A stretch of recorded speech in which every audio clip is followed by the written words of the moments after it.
Сәлем достар, бүгін біз кемпір қосақсыз шаш туралы қызды айтып беретін боламыз. Бір күні Аружан деген қыз болыпты. Оның шашы түрлі түсті кемпір қосақты шаш. Оны бәрі жақсы көргендіктен кейін кемпір қосақты шашты тіс қосады шаштарын. Кемпір қосақты заттар алады. Және де ол атаққа шығып бәрі жақсы көреді. Одан кейін ол балалы болады. Бір күні оған Дидар деген жігіт болып туған тамақтары келіп береді. Түнде ол ауырып ауруханаға барады Дидар. Дидар сапта күтіп тұрып, біраздан кейін баласын шығарады. Шығарғаннан кейін олар көңіл күйде күшті болды. Бір күні баласына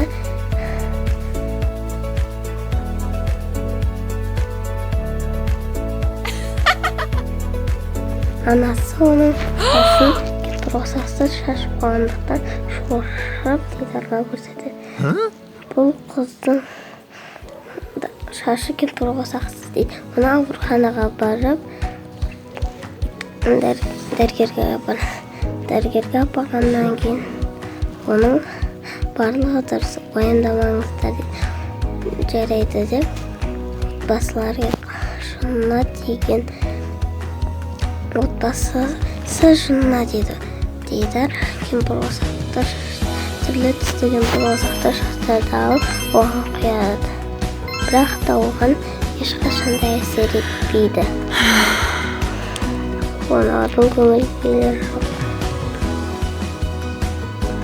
Оған амалсыздан бір шашты салады.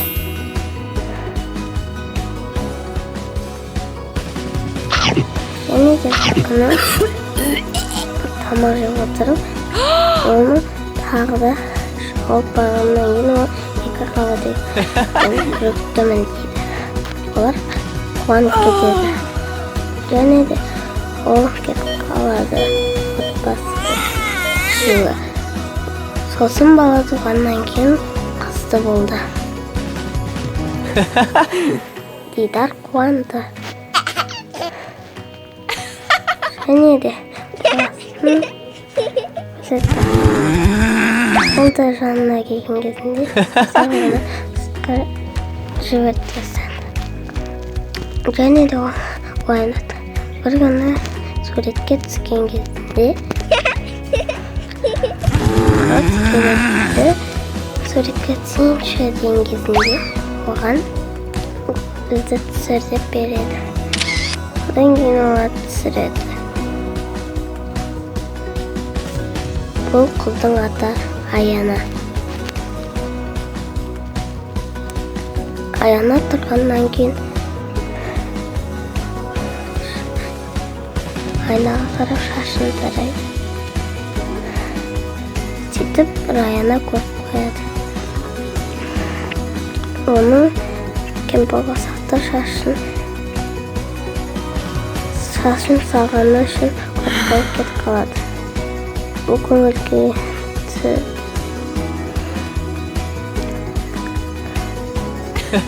оған бөлек стол қояды.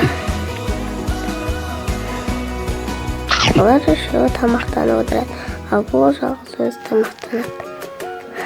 Бір күні мектепке барады. Мектепке барғаннан кейін бәрі жақсы көріп қалады.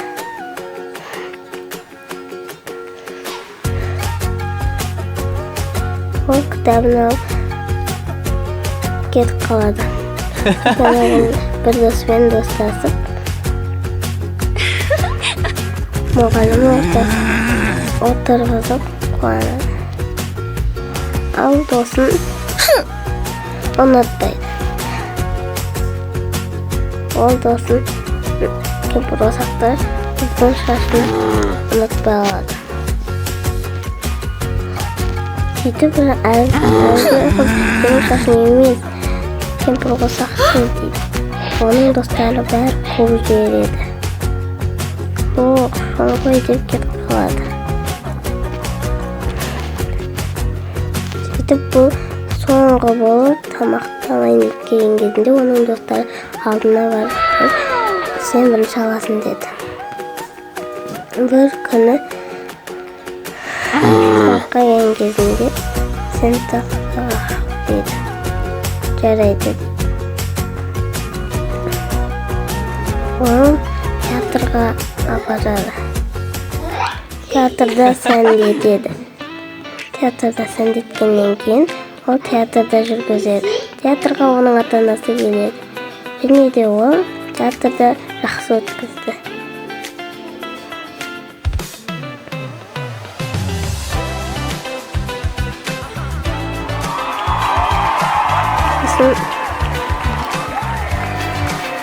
Одан кейін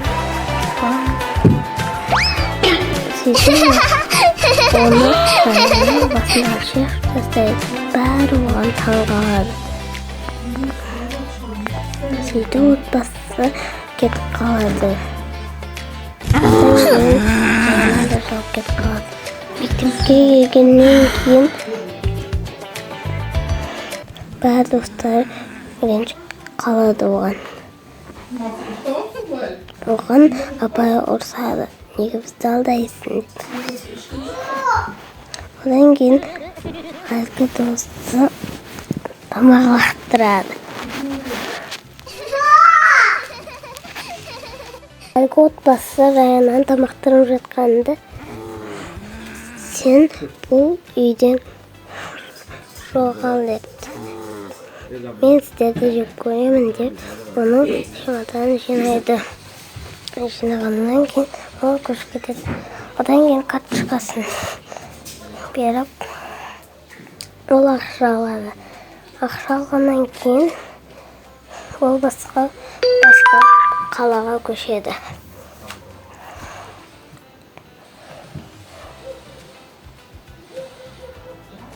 Сосын ол бір дос тауады. Онымен достасады. Достасқаннан кейін жаңа мектепке келеді. Бір жігіт келеді. Оның бәрі жақсы көреді. Одан кейін аяғынан жанын алды. Одан кейін әрі тамақтан кейін оған әлем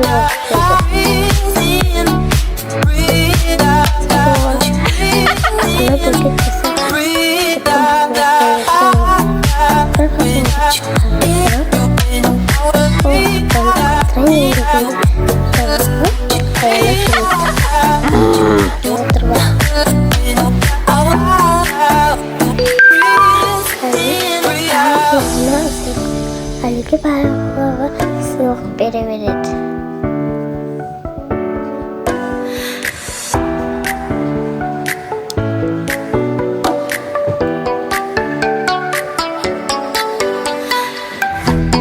Барлығы әртүрлі сыйлық береді. Одан кейін өзінің шкалыстары салады.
болған кезінде Алисың мынау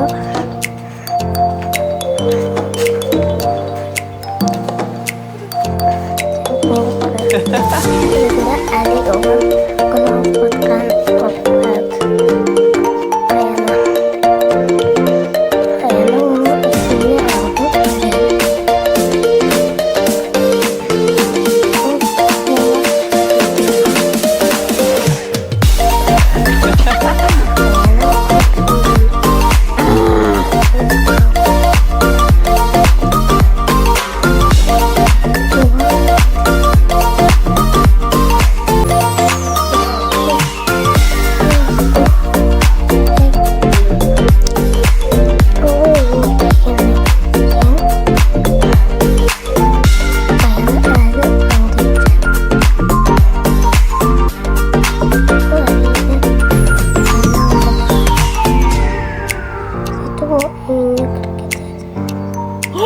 үйіне кіргеннен кейін өздерінің суреттерді оған таңғалады. Шкафын ашса өзінің киімдері.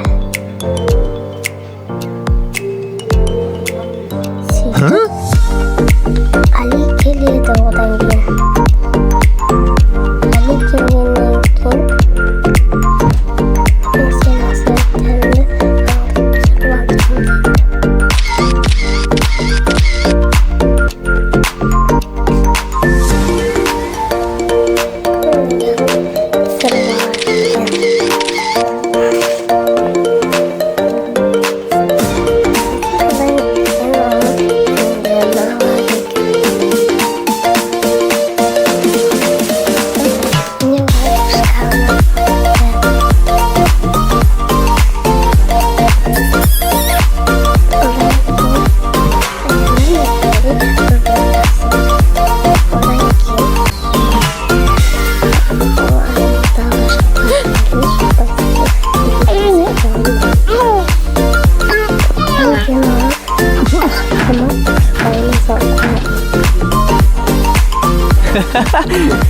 алдым дейді.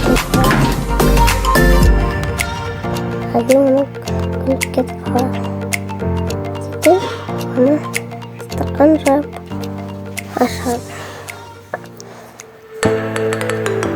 Аяна жылап отырды. Оны таныстырады.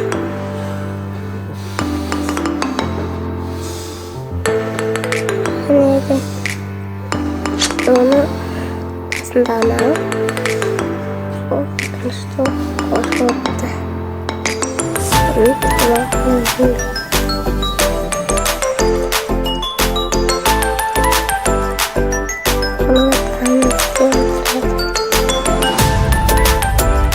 Қасында қарапты.